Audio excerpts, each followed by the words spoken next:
You ever hear a room full of people gasp at once? Not from fear, from truth. That moment, when her voice played over the speakers saying, "I am the board," everything stopped.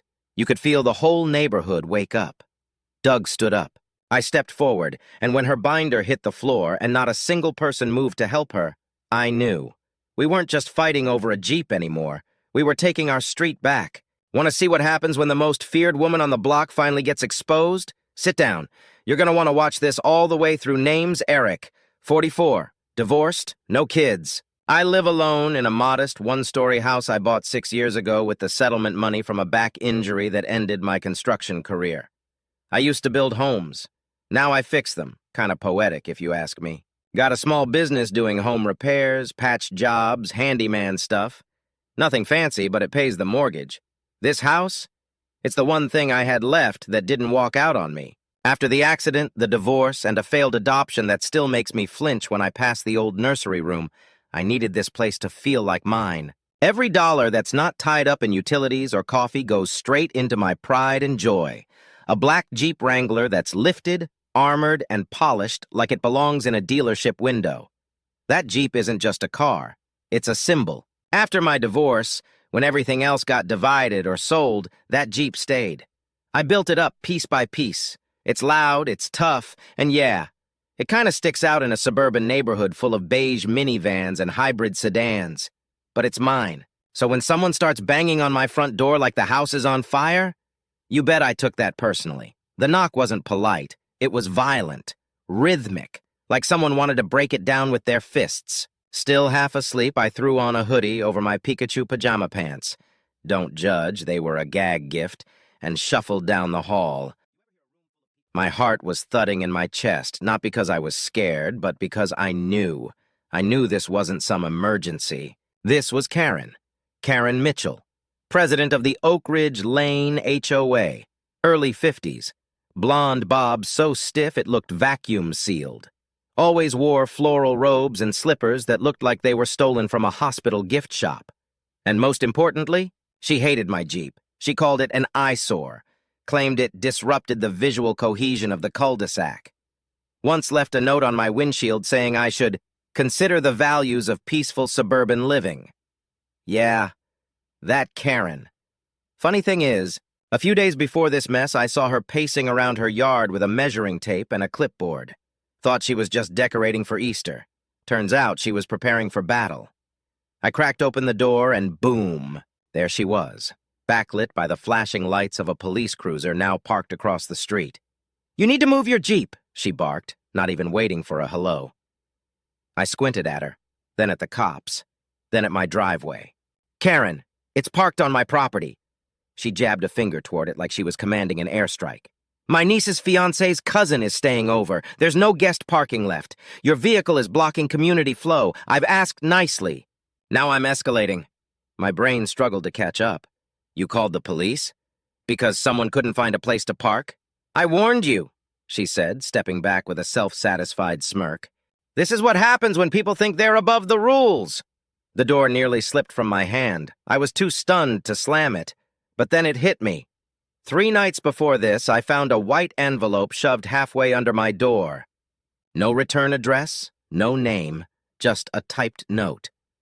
"Consider parking alternatives to avoid unnecessary conflict." Creepy, right? I tossed it. I shouldn't have. Then came the knock from the other side, this time from one of the officers. When the cops showed up, one of them had his hand near his taser. Guess Karen called it in as a domestic disturbance. All because my bumper was 2 feet from her fantasy of HOA perfection. "Sir, everything okay?" the older one asked, trying to look neutral but clearly over it. I stepped outside, arms crossed. "Yeah, except I've got a neighbor calling 911 because she thinks my Jeep is causing a felony by being parked in my own driveway." The 2 officers exchanged a look. "You know the one." The silent we pulled the short straw tonight kind of look. Karen rushed forward with a stack of papers. "This is our HOA charter, page 6, paragraph 3. All parking must conform to neighborhood standards. He's been warned." The officer took the papers but didn't read them. "Ma'am, unless the vehicle is blocking a fire hydrant, a driveway that isn't his..." or is on public property. There's nothing illegal going on here." Karen's lips tightened. "You're saying I wasted my time?" "No, ma'am," said the younger officer with just enough sarcasm to be brave. "We're saying this is a civil matter. You'll want to take it up with the HOA board." "I am the board," she snapped. I bit my tongue, laughed a little. Not out of disrespect, out of disbelief. I didn't ask to be part of whatever political soap opera she was writing in her head. I just wanted to sleep. The officers thanked me for my time, told me to have a good night, and left. Karen didn't. She stood there on her front lawn like a gargoyle glaring at a castle she didn't own. "I'll be reporting this," she hissed. "You'll regret this." I sipped my now cold coffee and stared right back. "If you're done, I'd like to go back to sleep now." I shut the door, locked it, leaned against it, and exhaled the slowest, heaviest breath of my life. Just before I turned off the porch light, I saw her out the window, phone raised, snapping a photo of my house like she was building a case file. That was the moment I realized this wasn't about parking. This was personal, and it had only just begun. By 9 a.m., I was officially enemy number 1 on Oak Ridge Lane. I woke up late that morning, still groggy from the night's insanity. First thing I saw when I opened the door was a flyer duct-taped to my front window. Not the mailbox, not the porch, the window. Like she wanted it to be the first thing I saw. Notice of violation. Non-compliant vehicle aesthetic. Immediate action required to restore community standards. Below it, a grainy black and white photo of my Jeep, taken under moonlight. She had printed it, laminated it, taped it with precision. I stood there in my hoodie and pajama pants holding the flyer, half expecting Rod Serling to step out of the bushes and welcome me to the Twilight Zone. Then I noticed something else. My driveway had been chalked. Literal chalk lines drawn along the edges of the Jeep's tires, like some HOA version of a crime scene. There was even a note written on the sidewalk, "Encroachment documented." I felt something stir in my gut, an ugly mix of rage and disbelief. This wasn't just Karen being Karen anymore. This was a campaign. I went inside and opened the community Facebook group. Big mistake. Right there at the top, a new post by Karen Mitchell timestamped 7:12 a.m. Some residents are actively disrupting neighborhood unity with disregard for communal aesthetics and traffic flow. Photos attached. Board action pending. Photos? Plural. She had posted 4 different angles of my Jeep, like a mugshot. People were already commenting, "Is that the black truck that always blocks the sidewalk? Thought this was a safe neighborhood?" This again. No one even tagged me. Just passive-aggressive digital whispers. I closed the app before I could make myself angrier. Then something made my skin crawl. I stepped outside again, looked across the street at Karen's second-floor window, and saw a small red dot blinking through the blinds. A security cam, tilted directly at my front yard. She wasn't just posting photos, she was watching me, and just like that, my house didn't feel like a home anymore. It felt like a cage under surveillance. That afternoon, while checking my mail, I saw Ted from next door. He gave me a nod, but not the usual friendly one, more of a forced, awkward one. Then I saw Rhonda across the street. She waved, then hesitated. Her smile dropped before she turned and walked inside. Even my mailman gave me the side eye. Someone had whispered something. Karen was turning them. Inside my mailbox, I found something new. No return address, just a plain white envelope. Inside was a copy of the HOA guidelines with a sticky note attached. Look closer. She forged this. No signature, just the note. My heart raced. Someone was on my side, but afraid to say it out loud. I should have left it alone. Should have laughed it off. But I grew up with 3 older brothers. We didn't let stuff go. We retaliated, pettily, creatively. That afternoon, I drove to the hardware store and bought the biggest wooden board I could legally mount in my yard. Sanded it, painted it bright white, and in bold red capital letters I wrote, "Private driveway, not for HOA president's guests." And underneath, in black, "Block it. I box you in." I stuck it in the ground with steel stakes right next to the driveway, angled just enough to catch the morning sun. Within 10 minutes, Karen was marching down the sidewalk like she was being summoned to court. "You can't put that there," she barked. Pretty sure I can, I replied, calmly sipping my iced tea. Private property, remember? It's a visual disturbance. It lowers neighborhood value. Funny, I said. So does calling the police on someone because you don't like their car. Karen huffed so hard I swear she nearly blew over my gnome. She whipped out her phone, snapped pictures of the sign, of me, of the Jeep, then stomped back up the street, muttering about violations and special meetings. But that wasn't even the peak. The next morning, my neighbor Ted was out watering his lawn and chuckling to himself. "You see this?" he said, holding up another flyer, this one stuffed into every mailbox on the block. "How one neighbor is destroying our peaceful street." Bold Comic Sans, dramatic language. She made me sound like I was hosting underground races in the cul-de-sac. "I think I'm the villain now," I told Ted. He laughed. "Nah, Karen only goes after people who scare her." That's when it clicked. This wasn't about the Jeep. It wasn't about parking. Karen felt threatened, and when people like her feel threatened, they escalate. That night, I had a dream. I was back at my old house, the one I lost in the divorce. It was burning, and standing where the porch used to be was a lawn sign that read, in block red letters, "Violation noted." I woke up in a cold sweat. It was time I figured out why she was really after me, and how far she'd go to make me disappear. You ever get that itch? That gut-deep suspicion that something ain't right, but you can't prove it yet? That was me the morning after the dream. I couldn't shake it. The image of my old house burning, that red sign, "Violation noted," hovered in my head like a curse. And Karen, she wasn't letting up. I knew I had to dig deeper, so I started where anyone would, with HOA records. Now, I'm no tech genius, but I know my way around a filing cabinet. And thanks to a rarely used section of the HOA website, I found archived newsletters dating back 5 years. Boring stuff, gardening tips, potluck reminders. But then I hit January 2 years ago, the month Karen joined the board. Only, there was no mention of a vote, no candidate announcement, no record of Doug, the old board president, stepping down. It was like she just appeared, like a glitch in the Matrix. That's when I reached out to Rhonda. She met me at the dog park, holding a thermos of tea and looking over her shoulder like we were passing state secrets.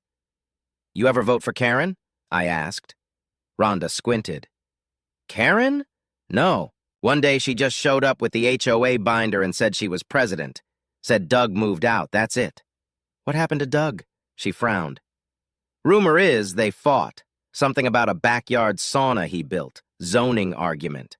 Next thing we knew, he put up a for sale sign and vanished." That was enough for me. I remembered something else, too. A few months back, I saw Karen yelling at someone behind their house near the alley. That someone was Doug. Her hands were flailing. He was just standing there like a stone. I didn't think much of it then.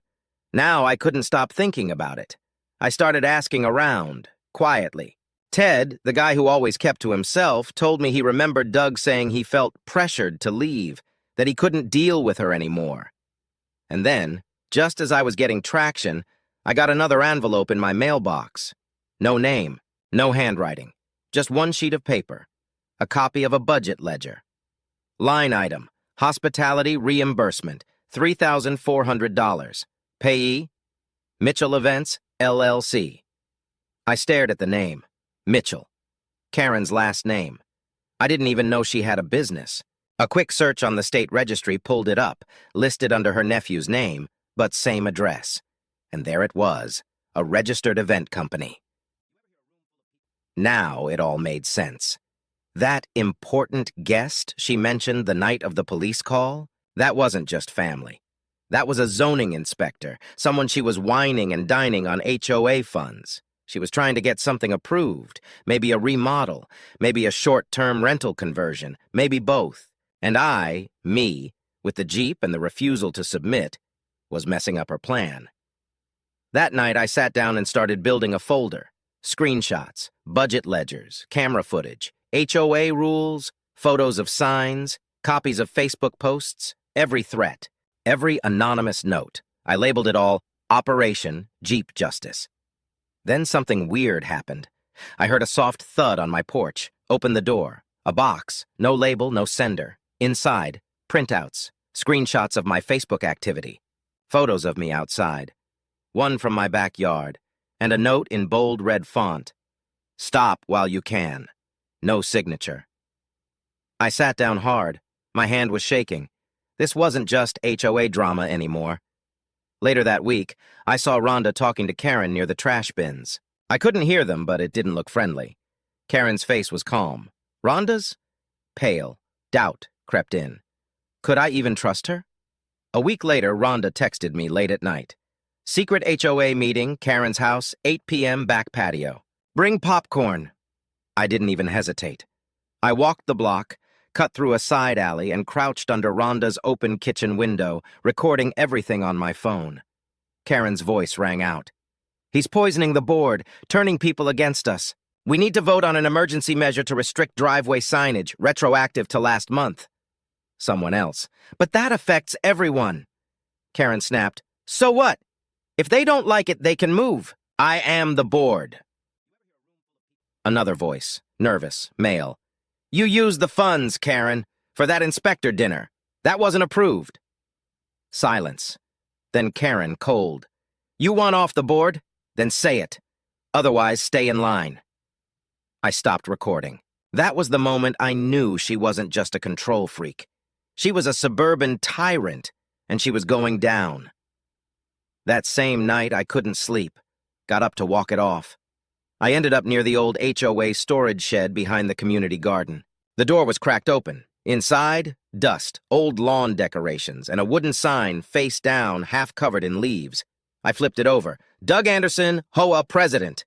It was scratched, chipped, like someone had tossed it out and hoped no one would find it. But I did, and I wasn't stopping now.